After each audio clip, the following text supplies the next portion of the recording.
Hi friends, இன்றைக்கி நம்ம பார்க்க போகிறது வார்ஃபாரின் அண்ட் விட்டமின் கேயோட நியூ கைட்லைன்ஸ்.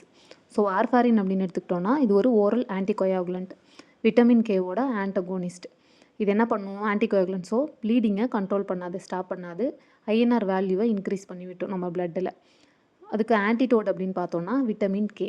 இது என்ன பண்ணும் அப்படின்னா ப்ளீடிங்கை கண்ட்ரோல் பண்ணும், ஐஎன்ஆர் வேல்யூவை கம்மி பண்ணும். இது வந்து மார்க்கெட்டில் வந்துட்டு ஃபைட்டோனடியான் அப்படிங்கிற நேமில் வந்துட்டு நமக்கு கிடைக்கும். டேப்லெட்டோ இல்லை இன்ஜெக்ஷனோ இந்த ஃபார்மில் கிடைக்கும்.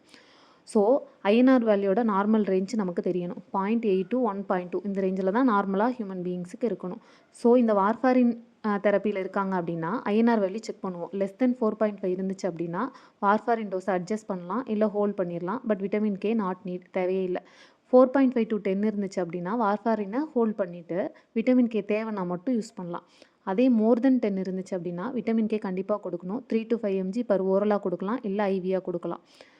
சரி, அது இல்லாமல் ப்ளீடிங் வந்துருச்சு பேஷண்ட்டுக்கு அப்படின்னா கண்டிப்பாக வார்ஃபாரினை ஸ்டாப் பண்ணிடணும். ஏன்னா அதுக்கப்புறம் கொடுத்து ரொம்ப ப்ளீட் ஆகிடும்.